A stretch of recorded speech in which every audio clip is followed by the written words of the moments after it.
दोस्तों नमस्कार। Decision classes में आप सभी का स्वागत है। आज हम लोग देखिए संविधान का भाग 5 पढ़ेंगे। हम लोग संविधान के विकास के क्रम में भाग 4 तक पढ़ चुके हैं। भाग 4 का हम लोगों ने पढ़ लिया। आप अपना रिवीजन करने के लिए जो हमारे पुराने वीडियो हैं उनको अवश्य देखिए। आज हम लोग देखिए, आइए संविधान का भाग 5 पढ़ते हैं।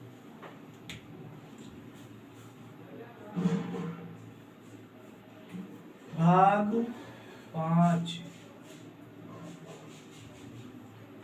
भाग 5 में हम लोग पढ़े थे, किसका उल्लेख किया गया है? संघ का। किसका? संघ का। देखिए, और संघ कहां से कहां तक है? अनुच्छेद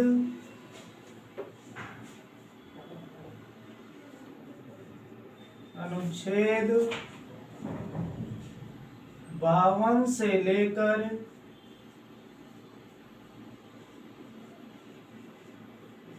151 तक संघ का उल्लेख मिलता है। ठीक है, हमारे संविधान में संघ से आशय यहाँ पर क्या है, हम लोग थोड़ा सा उसे समझ लेते हैं। देखिए, संघ से आशय संघ सरकार से, यानी कि केंद्र सरकार से है। हमारी जो केंद्र सरकार है उसकी जो शक्तियां हैं, उसके गठन की जो व्यवस्था है, उसका उल्लेख ये हमें अनुच्छेद 52 से लेकर अनुच्छेद 51 तक 151 तक मिलता है। हम लोग अनुच्छेद 51 और ये अनुच्छेद 51 का तक हम लोग पढ़ चुके हैं। 51 का में जो हमारे मूल कर्तव्य हैं उनका उल्लेख है। उसके बाद देखिए 52 से हमारा संघ सरकार प्रारंभ हो जाती है। संघ सरकार या केंद्र सरकार की व्यवस्था प्रारंभ हो जाती है। देखिए, थोड़ा सा हम इसमें इसकी पृष्ठभूमि को समझ लेते हैं। जो हमारे भारत देश की शासन प्रणाली है वो ब्रिटेन के संविधान से ली गई है। कहां से? ब्रिटेन के संविधान से ली गई है। और वहां पर देखिए कौन सी शासन प्रणाली है? संसदीय शासन प्रणाली। संसदीय शासन प्रणाली, यानी कि जो देश का शासन है वो जनता के द्वारा चुनी हुई जो सभा है, जिसे संसद कहते हैं, यानी संसद के द्वारा शासन व्यवस्था चलाई जाती है, इसलिए इसे संसदीय शासन प्रणाली कहते हैं। और देखिए इसकी क्या खासियत होती है? संसदीय शासन प्रणाली में 2 तरह के राष्ट्राध्यक्ष होते हैं। जो संघ सरकार होती है, केंद्र सरकार होती है, उसमें 2 तरह के राष्ट्राध्यक्ष होते हैं। एक तो नाम मात्र का अध्यक्ष होता है और एक वास्तविक अध्यक्ष होता है, जो वास्तव रूप में व्यवहारिक रूप से शक्तियों का प्रयोग करता है। तो ब्रिटेन में देखिए जो वहां का औपचारिक या संवैधानिक प्रधान होता है, वो औपचारिक प्रधान या अध्यक्ष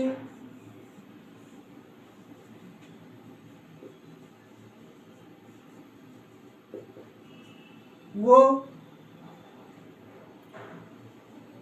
राजा या रानी जो भी पद में है वो होते हैं। और ये नाम मात्र या औपचारिक नाम मात्र या संवैधानिक प्रमुख होते हैं। हमारे देश में इसकी जगह हमारे देश का जो संवैधानिक प्रमुख होता है, संवैधानिक प्रमुख या अध्यक्ष, ठीक है, नाम मात्र का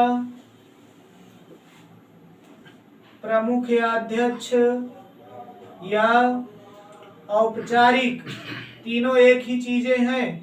देखिए, हमें कंफ्यूज नहीं होना है। एक चाहे नाम मात्र कहिए, चाहे संवैधानिक कहिए, चाहे औपचारिक कहिए, प्रमुख कहिए, अध्यक्ष कहिए या प्रधान कहिए, तीनों एक ही चीजें हैं। प्रमुख, अध्यक्ष या प्रधान। और इधर संवैधानिक, नाम मात्र या औपचारिक, ये कौन होता है हमारे देश का? हमारे देश का संवैधानिक प्रमुख या अध्यक्ष राष्ट्रपति होता है। कौन होता है? राष्ट्रपति होता है। ठीक है। और देखिए यहां पर ये जो राजा और रानी होते हैं, औपचारिक अध्यक्ष ब्रिटेन में, ये वंशानुगत तरीके से बनते हैं। क्यों? क्योंकि वहां पर राजतंत्र शासन प्रणाली है। संसदीय शासन प्रणाली होते हुए भी वहां राजतंत्र है, वंशानुगत बनता है। जबकि हमारे देश में जो राष्ट्रपति होता है वो निर्वाचित होता है। कैसा? निर्वाचित। तो हम देखते हैं कि जो देखिए यहां पर वंशानुगत तरीके से है, इसलिए यहां पर राजतंत्र शासन प्रणाली। हमारे यहाँ निर्वाचित है, संसदीय शासन प्रणाली है। निर्वाचित होने के कारण हमारे यहाँ गणतंत्र शासन प्रणाली, गणतंत्रीय शासन। ठीक है।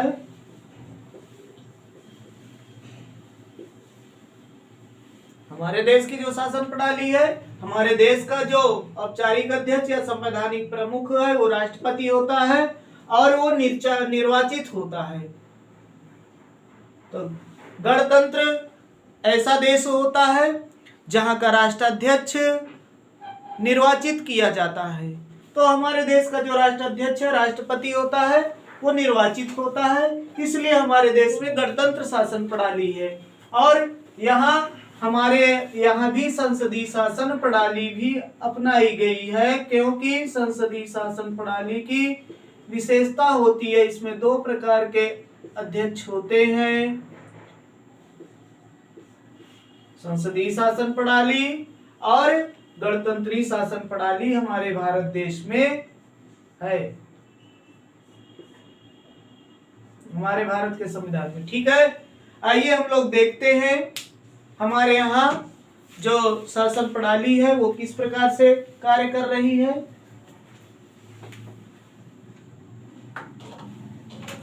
देखिए हम लोग देखते हैं जो हमारा संघ सरकार है उसके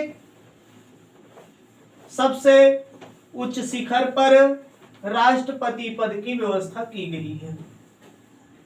यानी कि देश का जो प्रधान होता है, औपचारिक प्रधान, वो राष्ट्रपति होता है।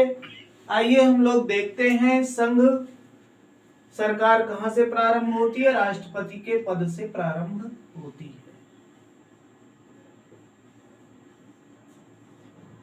देखिए इसका शाब्दिक अर्थ क्या होता है? राष्ट्र या देश। राष्ट्र धनपति दो शब्दों से मिलकर बना हुआ है, एक हो गया राष्ट्र और एक पति।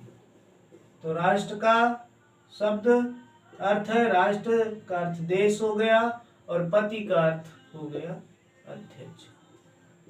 अर्थात राष्ट्रपति का शाब्दिक अर्थ है राष्ट्र का अध्यक्ष।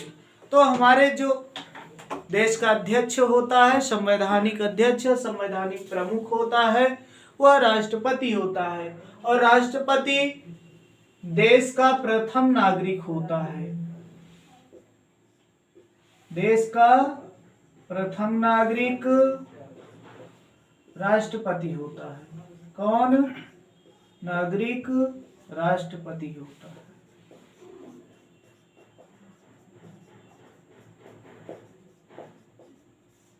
और यह तीनों सेनाओं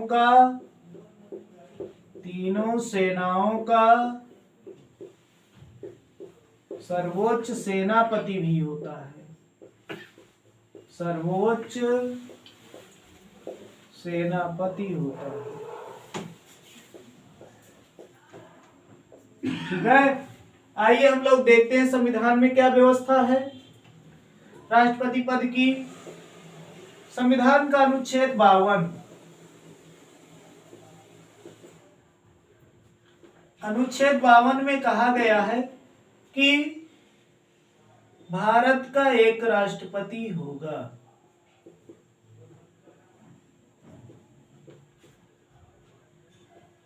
क्या कहा गया है कि भारत का एक राष्ट्रपति होगा, ये कहा गया है अनुच्छेद 52 में। यानी कि राष्ट्रपति के पद की व्यवस्था किसमें की गई है? अनुच्छेद 52 में। इसको याद रखिएगा, राष्ट्रपति के पद की व्यवस्था, राष्ट्रपति पद की व्यवस्था। ठीक है, किसमें है? अनुच्छेद 52 में है। उसके बाद देखिए अनुच्छेद 53 क्या कहता है?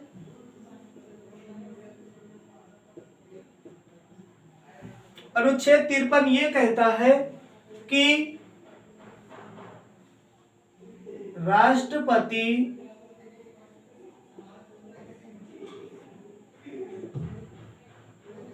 संघ की कार्यपालिका का, किसका? संघ की कार्यपालिका का अध्यक्ष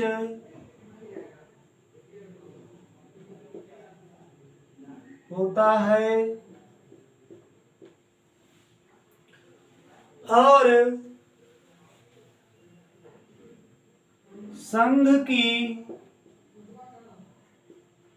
समस्त कार्यपालिका शक्तियां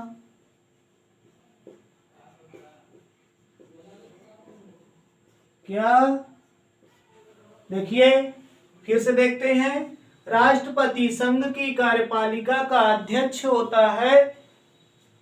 कैसा अध्यक्ष? संवैधानिक, औपचारिक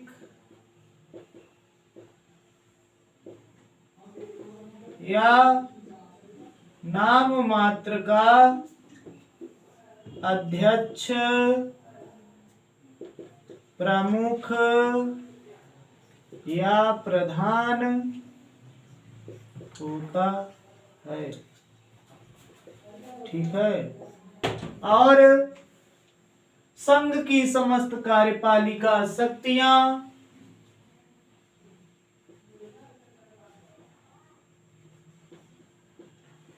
राष्ट्रपति में निहित होती हैं।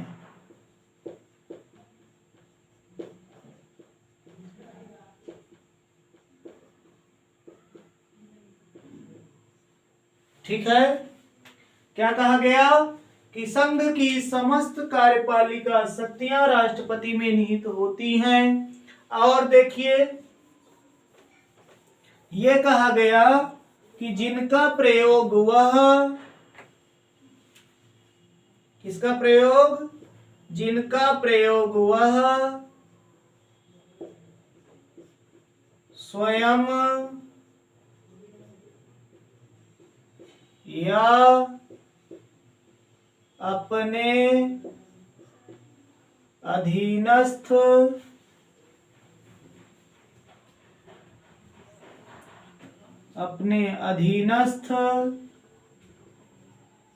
कर्मचारियों, यानी कि कह लीजिए कि मंत्रिपरिषद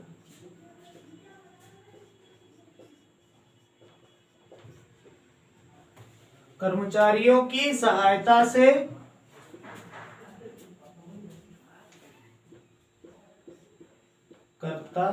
करेगा या करता है। ठीक है, ये अनुच्छेद 53 में कहा गया कि राष्ट्रपति संघ की कार्यपालिका का अध्यक्ष होता है। संघ की समस्त कार्यपालिका शक्तियां राष्ट्रपति में निहित होती हैं, जिनका प्रयोग वह स्वयं या अपने अधीनस्थ कर्मचारियों अर्थात मंत्री परिषद की सहायता से करता है। आइए देखते हैं। उसके बाद अगला अनुच्छेद जो है अनुच्छेद 54।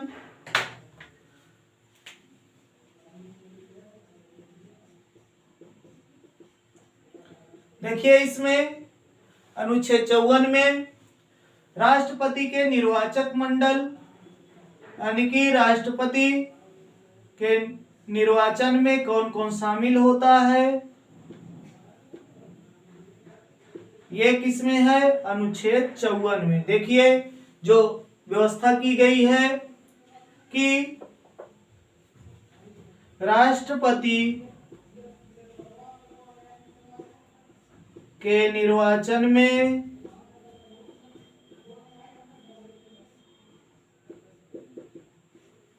लोकसभा, राज्यसभा अर्थात संसद के दोनों सदनों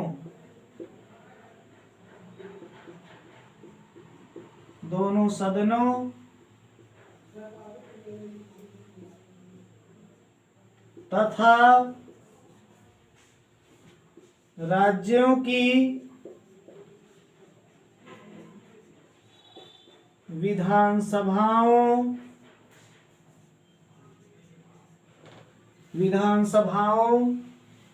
तथा दिल्ली एवं पांडिचेरी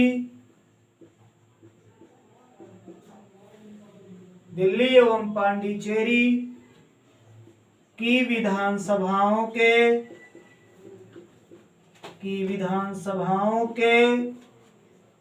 निर्वाचित सदस्य करते हैं। ठीक है, कौन कौन है? देखिए फिर से देखते हैं। लोकसभा, राज्यसभा यानी कि संसद के दोनों सदनों के सदस्य तथा राज्यों की विधानसभाओं के जो हमारे 28 राज्य हैं उनकी विधानसभाएं, उनके जो सदस्य हैं, तथा दिल्ली एवं पांडिचेरी ये दो केंद्र शासित क्षेत्र हैं, यहाँ की विधानसभाओं के निर्वाचित सदस्य, इसको ध्यान रखिएगा, सभी सदस्य वोट नहीं करते हैं, निर्वाचक मंडल में नहीं शामिल होते हैं। केवल जो निर्वाचित सदस्य होते हैं यानी कि जो जनता के द्वारा चुन करके आते हैं, मनोनीत सदस्य नहीं होते हैं। क्यों?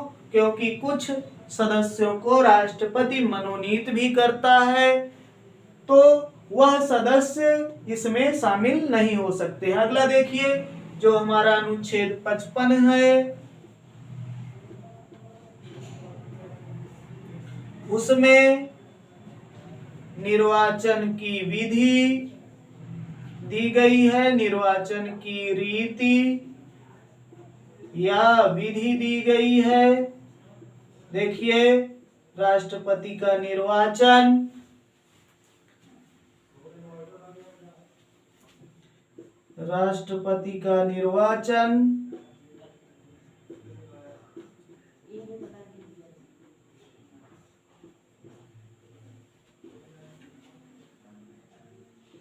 आनुपातिक या समानुपातिक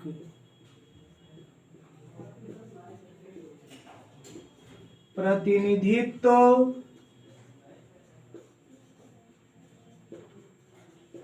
प्रणाली की एकल संक्रमणीय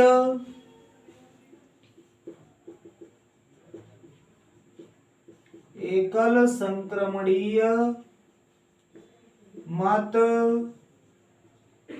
पद्धति द्वारा किया जाता है।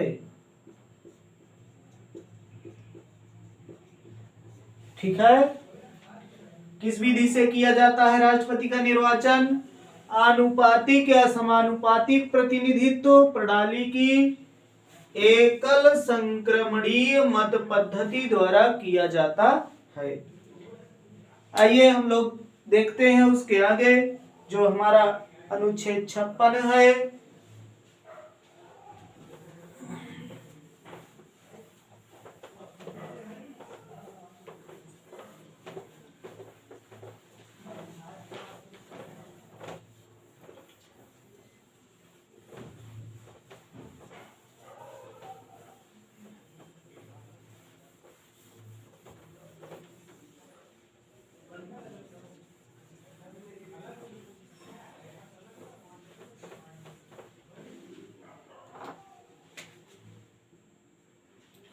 अनुच्छेद 56 में देखिए कहा गया है, इसमें राष्ट्रपति के कार्यकाल यानी कि पदावधि दी गई है। पदावधि या कार्यकाल की व्यवस्था है। इसमें यह कहा गया है कि राष्ट्रपति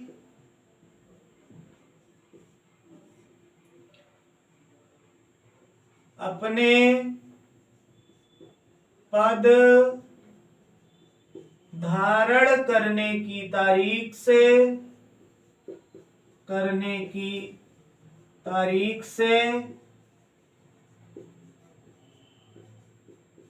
5 वर्ष तक, कितने साल तक? 5 वर्ष तक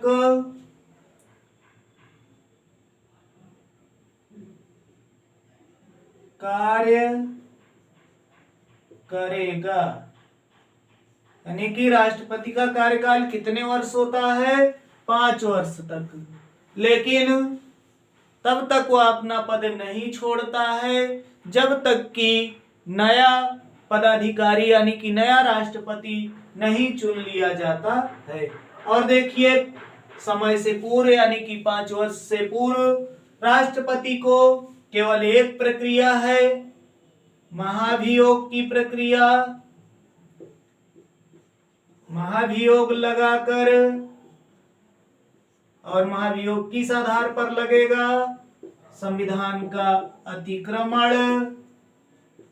अगर राष्ट्रपति संविधान का अतिक्रमण करता है यानी कि संविधान के अनुरूप कार्य नहीं करता है, संविधान का अतिक्रमण या उल्लंघन करता है, तो उस पर महाभियोग लगा करके उसे 5 वर्ष से पूर्व भी हटाया जा सकता है।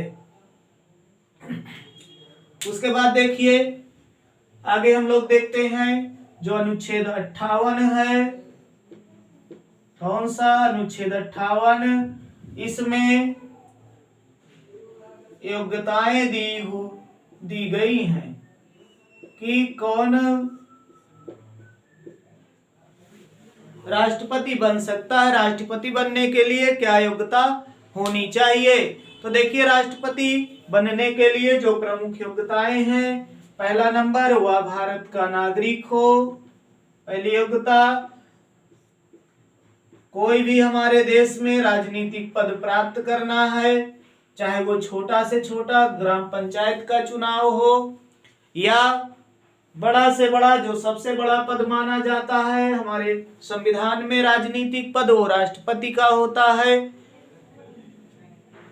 उसके लिए सबसे पहली योग्यता होती है कि वह व्यक्ति भारत का नागरिक हो। ठीक है, सबसे पहली योग्यता होती है कि वो भारत का नागरिक हो। दूसरी चीज उम्र की आती है। उसकी उम्र 35 वर्ष से कम ना हो, यानी कि 35 वर्ष की उम्र पूरी कर चुका हो, उससे अधिक कितनी भी हो सकती है। तीसरा, वह लोकसभा का सदस्य चुने जाने के योग्य हो,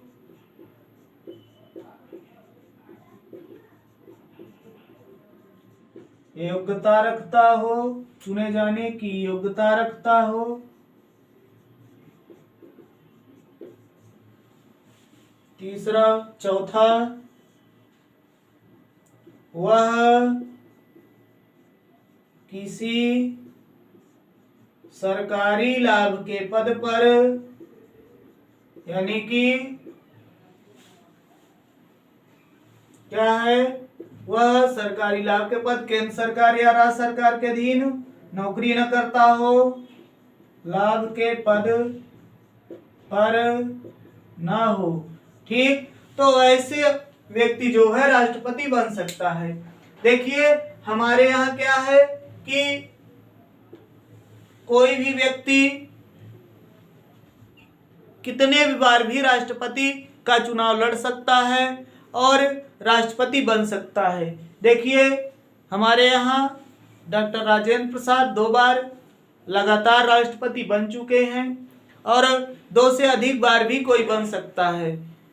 ठीक है, कोई उसके लिए बाध्यता नहीं है। उसके बाद देखिए हम लोग देखते हैं अनुच्छेद 60।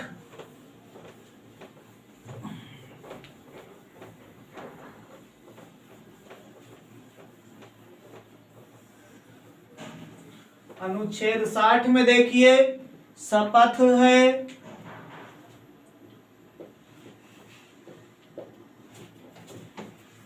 क्या है, शपथ। राष्ट्रपति निर्वाचित होने के बाद शपथ लेता है। देखिए इसे हम याद कर सकते हैं, 60 इसका जो देखिए ऐसे लिखते हैं और इसको जो पा है उसको बड़ा की मात्रा बना देते हैं, इसको ऐसे लिखते हैं। तो 60 और 7 यानी कि 60 में क्या है, शपथ है। हम लोग देखते हैं जो राष्ट्रपति है वो सर्वोच्च न्यायालय के मुख्य न्यायाधीश, सर्वोच्च न्यायालय के यानी कि सुप्रीम कोर्ट का जो चीफ जस्टिस है, सर्वोच्च न्यायालय के मुख्य न्यायाधीश या उसके न रहने पर उसके द्वारा नियुक्त वरिष्ठ न्यायाधीश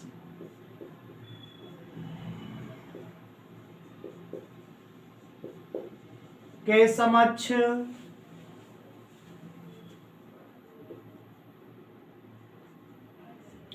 शपथ लेता है।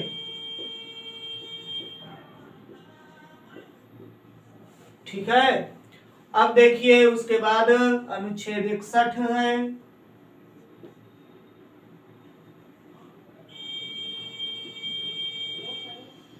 इसमें राष्ट्रपति पर महाभियोग की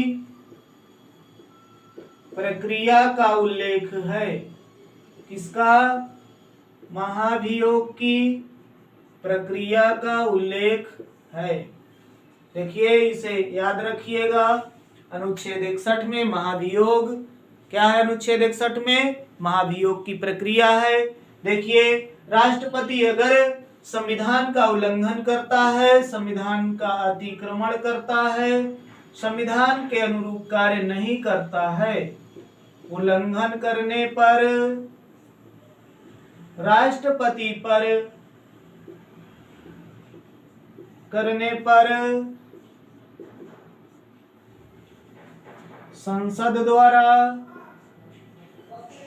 संसद में महाभियोग का प्रस्ताव पास करके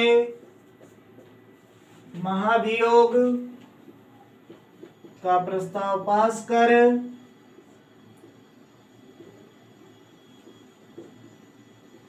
पद से हटाया जा सकता है।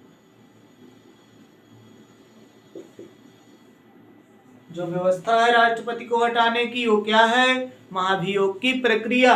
और वो किस अनुच्छेद में? अनुच्छेद 61 में। देखिए जो महाभियोग का प्रस्ताव है वह पहले किसी भी सदन में, लोकसभा में भी लाया जा सकता है, पहले लोकसभा में भी लाया जा सकता है और राज्यसभा में भी लाया जा सकता है।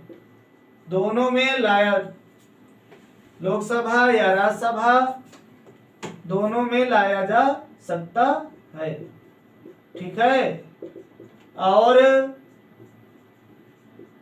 प्रस्ताव लाने के लिए राष्ट्रपति को प्रस्ताव लाने की तारीख से राष्ट्रपति को 14 दिन पहले, कितने दिन पहले? 14 दिन पहले सूचना दी जानी चाहिए। ठीक है। जब राष्ट्रपति पर महाभियोग का प्रस्ताव किसी सदन में लाया जाएगा तो उसके 14 दिन पहले राष्ट्रपति को इसकी सूचना मिल जानी चाहिए। और देखिए जब प्रस्ताव लाया जाएगा, या तो लोकसभा चाहे राज्यसभा चाहे जिसमें लाया जाए, जिसमें लाया जाएगा उसके उस सदन के 1/4 सदस्यों के हस्ताक्षर होने चाहिए। कितने सदस्यों के?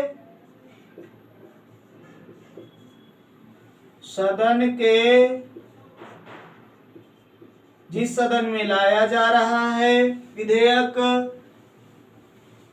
महाभियोग का प्रस्ताव, उसका जो है उसके 1/4 सदस्यों के हस्ताक्षर होने चाहिए। देखिए यहाँ हम इसको याद कर सकते हैं। यहाँ पर देखिए 14 दिन दिया गया है और यहाँ 1/4 दिया गया है। तो देखिए 14 इधर 1/4, दोनों में 14 है, केवल इसमें 1/4 है, ये 14।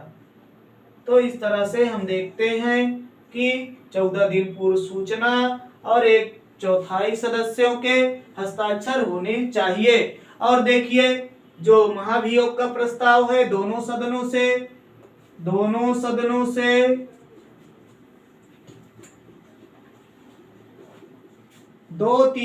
बहुमत से पास होना चाहिए। ठीक है। ये है राष्ट्रपति पर महाभियोग की प्रक्रिया। उसके बाद हम लोग देखते हैं जो और राष्ट्रपति से संबंधित महत्वपूर्ण अनुच्छेद हैं, उसमें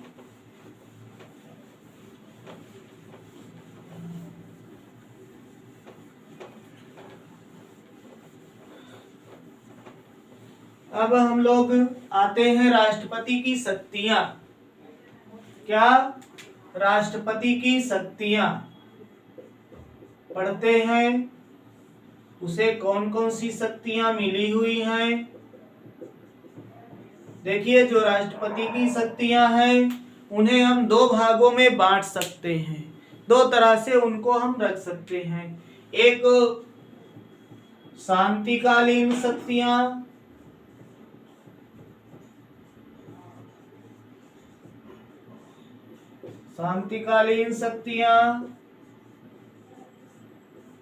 और दूसरी आपातकालीन शक्तियां।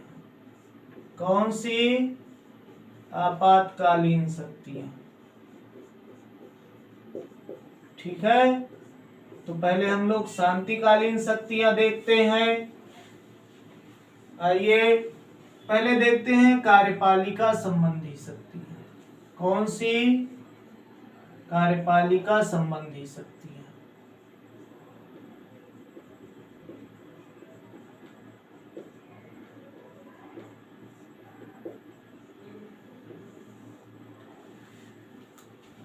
कार्यपालिका संबंधी जो शक्तियां मिली हुई हैं, तो देखिए अनुच्छेद 53 कहता है, कौन सा?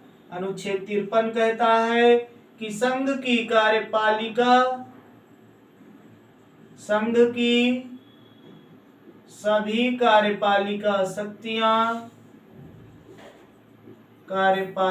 शक्तियां राष्ट्रपति में निहित होती हैं। राष्ट्रपति में निहित होती हैं और वह संघ की कार्यपालिका का संवैधानिक प्रमुख होता है। कार्यपालिका का संघ की कार्यपालिका का संवैधानिक प्रमुख होता है। ठीक है। और जो केंद्र सरकार के सभी कार्य होते हैं वह राष्ट्रपति के नाम से ही चलाए जाते हैं, राष्ट्रपति के नाम से किए जाते हैं। और जो विदेशों से शांति समझौते, व्यापार जो भी होता है, समझौता है, युद्ध है, वो सभी राष्ट्रपति के नाम से ही किए जाते हैं। आइए हम लोग देखते हैं कि सबसे पहले राष्ट्रपति अनुच्छेद 74 में राष्ट्रपति की सहायता के लिए एक मंत्रिपरिषद की व्यवस्था की गई है। क्या कहा गया है?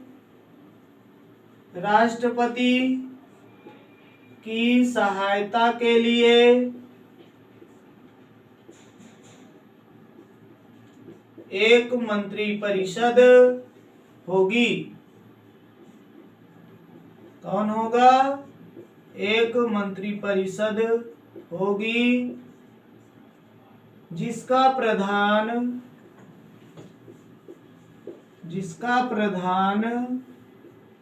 प्रधानमंत्री होगा। ठीक है। ये किस में दिया गया? अनुच्छेद 74 में, कि राष्ट्रपति की सहायता के लिए, कार्यों में उसको सहायता के लिए एक मंत्रिपरिषद होगी जिसका प्रधान प्रधानमंत्री होगा। देखिए, सबसे पहले राष्ट्रपति कार्यपालिका की संरचना में अनुच्छेद 75 में दिया गया है। किसमें? अनुच्छेद 75 में ये कहा गया है कि राष्ट्रपति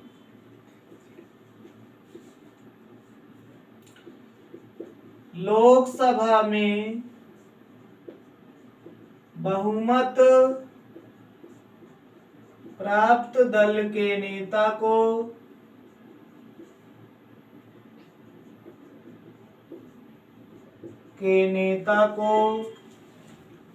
प्रधानमंत्री नियुक्त करेगा।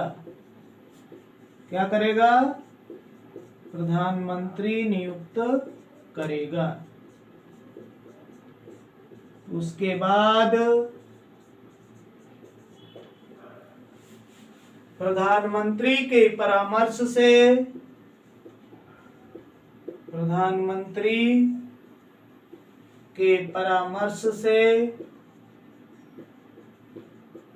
अन्य मंत्रियों की नियुक्ति करेगा।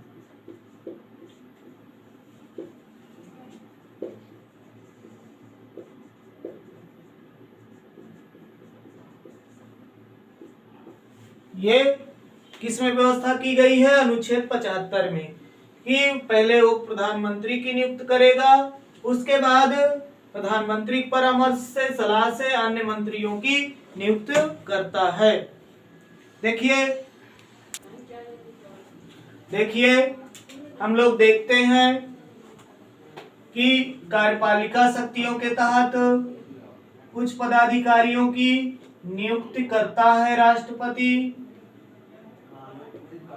प्रमुख पदाधिकारियों की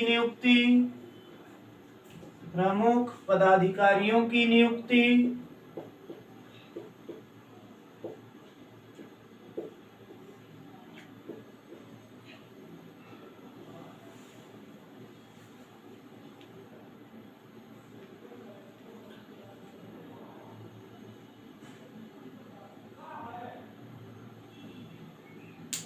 देखिए राष्ट्रपति, अभी हम लोग पढ़े कि प्रधानमंत्री, अन्य मंत्रियों की तथा सुप्रीम कोर्ट यानी कि एससी सर्वोच्च न्यायालय, एससी हाई कोर्ट के न्यायाधीशों जो जज होते हैं, न्यायाधीशों, मुख्य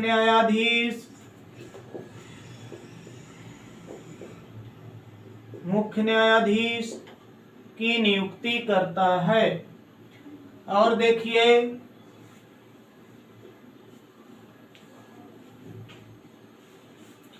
महान्यायवादी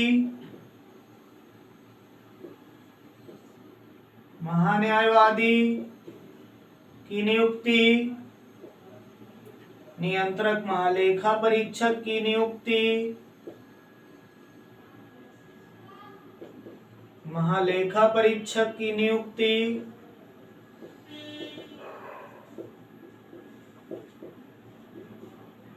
और जो विभिन्न प्रकार के आयोग होते हैं जैसे अल्पसंख्यक आयोग, पिछड़ा वर्ग आयोग,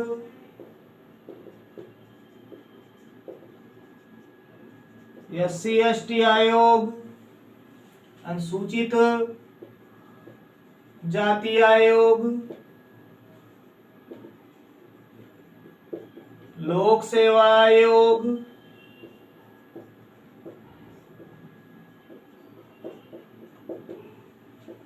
मानवाधिकार आयोग,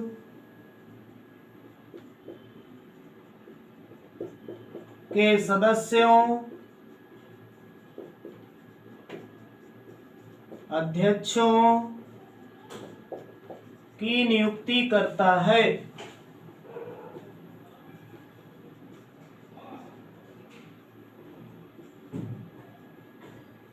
ठीक है, इन प्रमुख पदाधिकारियों की नियुक्त करता है राष्ट्रपति। देखिए इनमें दो प्रमुख रूप से पूछे जाते हैं, एक महान्यायवादी और एक नियंत्रक एवं महालेखा परीक्षक। इनकी नियुक्ति राष्ट्रपति करता है। जो महान्यायवादी की नियुक्ति है वो अनुच्छेद 76 के तहत महान्यायवादी की नियुक्त करता है। उसके बाद देखिए जो नियंत्रक एवं महालेखा परीक्षक है उसकी नियुक्ति अनुच्छेद 148 के तहत नियंत्रक एवं महालेखा परीक्षक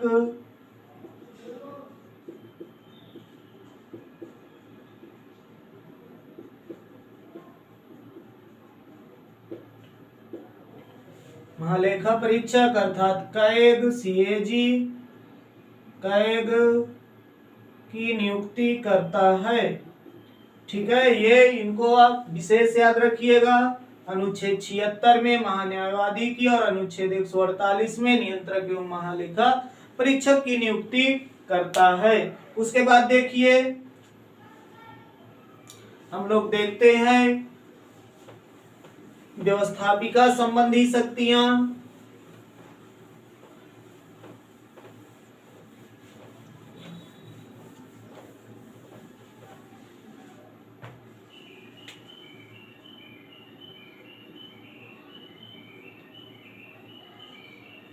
व्यवस्थापिका संबंधी शक्तियां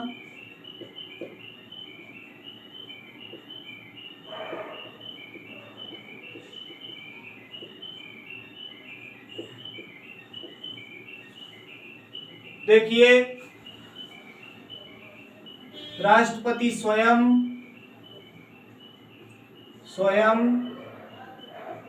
संसद का अंग होता है। संसद का अंग होता है और कोई भी विधेयक कानून का रूप तभी धारण करता है जब उसे राष्ट्रपति की स्वीकृति मिल जाती है। देखिए राष्ट्रपति राज्यसभा में अनुच्छेद 80 के तहत 12 सदस्यों को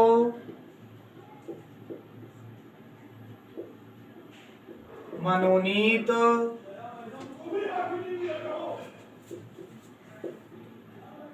करता है। ये सदस्य समाज सेवा, विज्ञान, कला, साहित्य के क्षेत्र में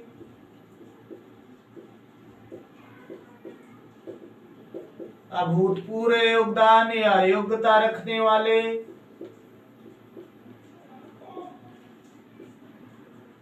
देने वाले व्यक्तियों को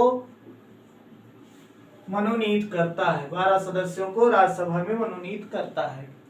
देखिए, कोई भी विधेयक जब संसद में पारित होता है तो जो विधेयक पारित होते हैं, देखिए 3 तरह के विधेयक संसद में बनते हैं। एक तो साधारण विधेयक,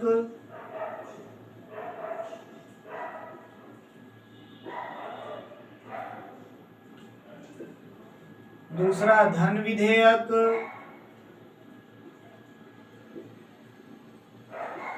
तीसरा संविधान संशोधन विधेयक।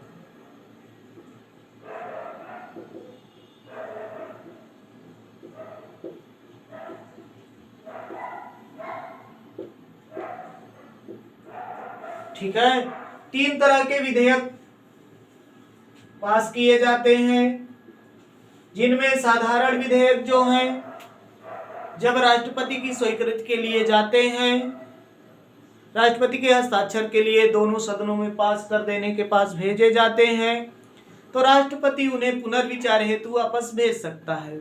और ऐसे विधेयकों को उसके पास ये अधिकार है कि वह वापस लौटाए या न लौटाए, या उस पर कार्रवाई करे या न करे, यानी कि हस्ताक्षर करे या न करे, उसकी इच्छा पर निर्भर है। इसे जेबी वीटो के नाम से जानते हैं, यानी कि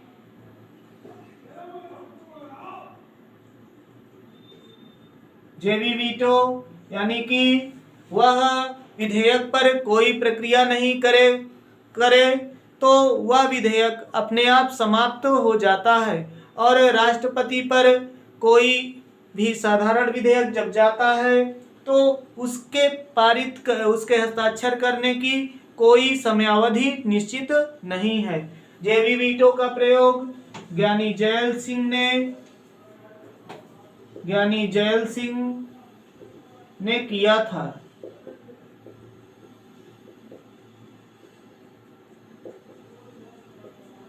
ठीक है, उसके बाद देखिए धन विधेयक जो हैं, इन पर राष्ट्रपति को अपना हस्ताक्षर करना पड़ता है, इन्हें मंजूरी देनी पड़ती है। संविधान संशोधन विधेयक को भी मंजूरी देनी पड़ती है, क्योंकि ये राष्ट्रपति की पूर्व अनुमति से लाए जाते हैं, पास किए जाते हैं। राष्ट्रपति की पूर्व अनुमति से पारित किए जाते हैं। ठीक है, और देखिए राष्ट्रपति को यह अधिकार है कि वह साल के प्रारंभ में, यानी कि वर्ष के प्रारंभ में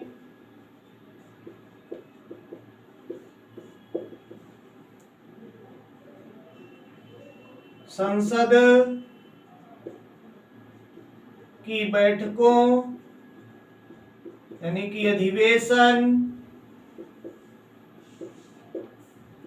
अधिवेशन या सत्र को आहूत करता है माने बुलाता है, और उस पर अभिभाषण देता है। ठीक है, और समापन भी करता है। और अगर किसी साधारण विधेयक पर लोकसभा और राज्यसभा के बीच गतिरोध पैदा हो जाता है तो उस गतिरोध को दूर करने के लिए अनुच्छेद 108 के तहत, किसके तहत, अनुच्छेद 108 के तहत दोनों सदनों की संयुक्त बैठक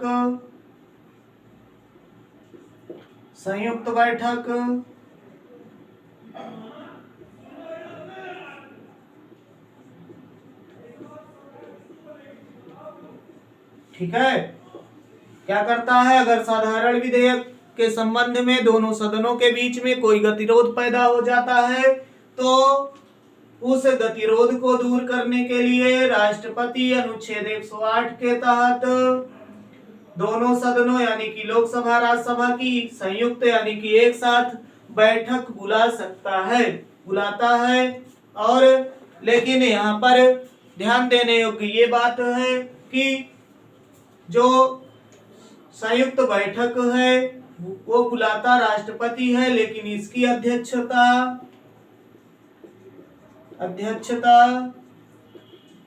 लोकसभा अध्यक्ष करता है।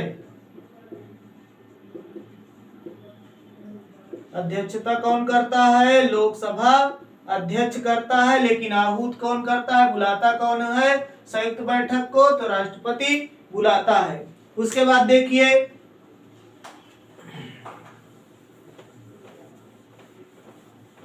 वह लोकसभा का विघटन भी कर सकता है। प्रधानमंत्री की सलाह से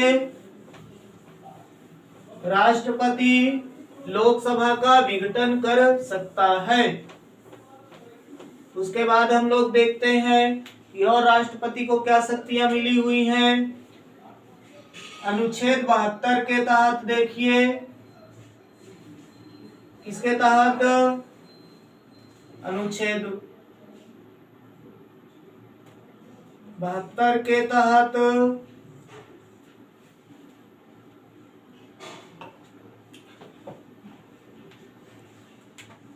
देखिए राष्ट्रपति अनुच्छेद 72 के तहत राष्ट्रपति को क्षमादान की शक्ति प्राप्त है। कौन सी, क्षमादान की शक्ति प्राप्त है।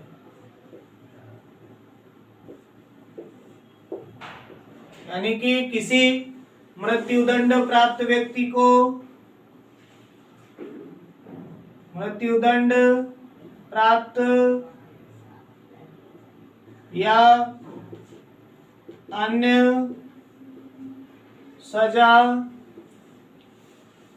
को राष्ट्रपति समाप्त कर सकता है, या उसकी सजा को, अगर उसे फांसी हुई है, उसे उम्र कैद में बदल सकता है, आजीवन कारावास में बदल सकता है, या जो अन्य प्रकार की सजा है, जेल कारावास की सजा है, तो उसे कम कर सकता है।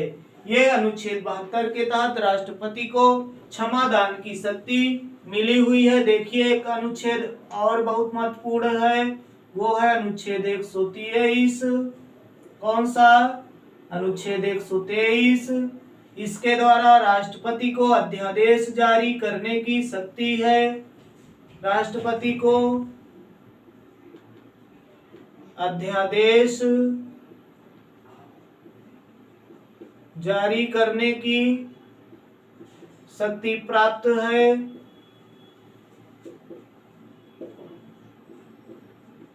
इसका मतलब क्या होता है, देखिए जब संसद का सत्र नहीं चल रहा होता है, यानी कि संसद की बैठकें, लोकसभा राज्यसभा की बैठकें नहीं होती हैं, उस समय अगर राष्ट्रपति को लगता है कि कोई बहुत आवश्यक नियम बनाने की जरूरत पड़ रही है, तो ऐसी परिस्थिति में राष्ट्रपति उस नियम की घोषणा कर देता है और उस नियम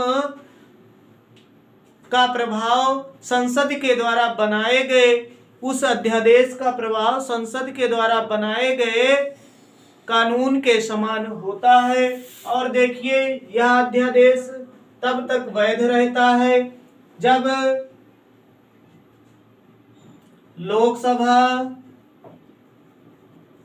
की बैठक के 6 सप्ताह की अवधि तक वैध रहता है। यानी कि अध्यादेश का प्रभाव कब तक रहता है? लोकसभा की बैठक के 6 सप्ताह की अवधि तक ही ये रह सकता है। उसके बाद देखिए जो आपातकालीन शक्तियां हैं उनको भी हम लोग देख लेते हैं। आपातकालीन शक्तियां के बारे में जो राष्ट्रपति को मिला हुआ है उसमें देखिए आपातकालीन जो उपबंध दिए गए हैं उसमें 3 अनुच्छेद हैं। अनुच्छेद 352, अनुच्छेद 356 और अनुच्छेद 360, जिनमें देखिए क्या व्यवस्था है। अनुच्छेद 352 में क्या है? युद्ध, आक्रमण या सशस्त्र विद्रोह की स्थिति में, सशस्त्र विद्रोह होने पर